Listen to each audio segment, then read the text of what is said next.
भक्ति योग क्या है?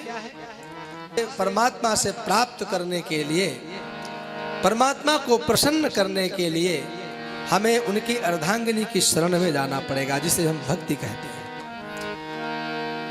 और वह भक्ति भगवान को बहुत प्रिय है।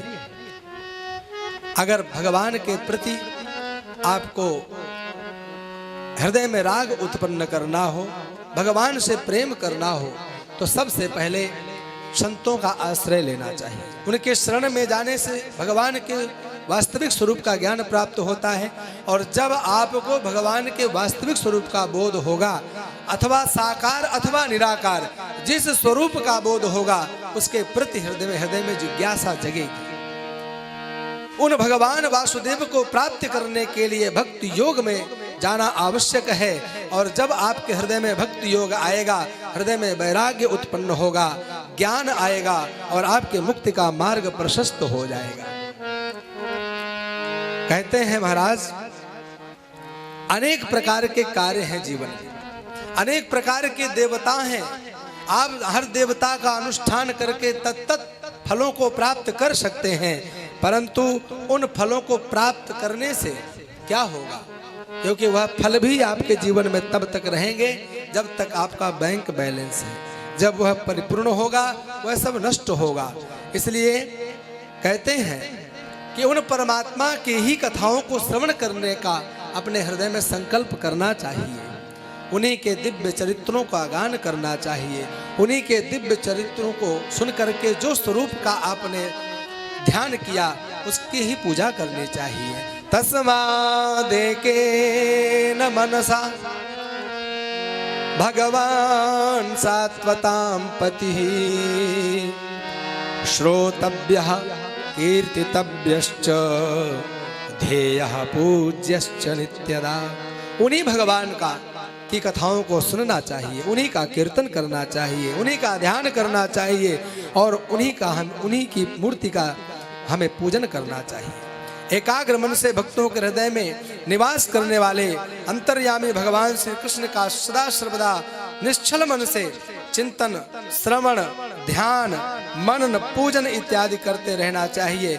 विचारवान पुरुष जब यह संपूर्ण कार्य करते चले जाएंगे तो भगवान भी तत्क्षण उनके जीवन का इस मानव योनि से के पश्चात आवागमन का जो भी मार्ग है, आवागमन के हेतु में जो भी उनके पूर्व कर्म है, उन समस्त कर्मों को महाराज नष्ट, उन कर्म फलों को नष्ट कर देते हैं और भगवान उन्हें अपने पास बुला लेते हैं। आपने देखा बड़े बड़े संत महापुरुषों को बड़ी बड़ी ऐसी बीमारी हो जाती है, अंतिम समय में भी कष्ट भोग करके जाते हैं।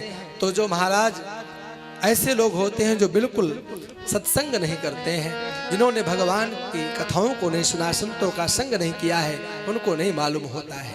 लेकिन बड़े बड़े संत महापुरुषों के द्वारा हमने सुना है कि अगर किसी महापुरुष के जीवन में, त्यागी तपस्वी के जीवन में बहुत बड़ा कष्ट जीवन में आता है, तो यह मान लेना चाहिए कि ईश्वर की अनुकंपा उस पर विशेष है। उस परमात्मा ने प्रसन्न होकर के उसके पूर्व कर्म फलों को भी इसी जन्म में, सब संचित कर्मों को आज ही नष्ट करने का संकल्प कर लिया है। तू मेरे पास में आवेगा, यह पूर्व संचित कर्म तेरे आड़े नहीं आए, तेरे मेरे बीच में ना आ जाएं, इसलिए मैं उन्हें समन किए दे रहा हूँ। यानी कर्मों का फल तो भोगना पड़ेगा, अवश्यमेव भोक्तव्यम, बिना भोगे कोई जा नहीं सकता है, चाहे वह कोई भी। आपने जो कर्म करके जन्म लिया है अथवा जो कर्म करते चले जा रहे हो, इनका फल तो भोगना ही पड़ेगा। परंतु यदि आपने संतों का संग किया है और उनके द्वारा भगवत चरित्र सुनने से हृदय में वैराग्य उत्पन्न हुआ है, तो ईश्वर 2 कदम अपनी ओर बढ़ाते हैं और आपके हृदय में समस्त कलि कलुषित उन ग्रंथियों को तुरंत भेदन करके अपने पास बुला लेते हैं। विद्यते हृदय ग्रंथिस् छिद्यन्ते सर्व संशया। और जब भगवान की कथा हृदय में आती है तो भगवान भी महाराज उन भक्तों के हृदय के समस्त ग्रंथियों का भेदन कर देते हैं, समस्त संशयों को नष्ट कर देते हैं।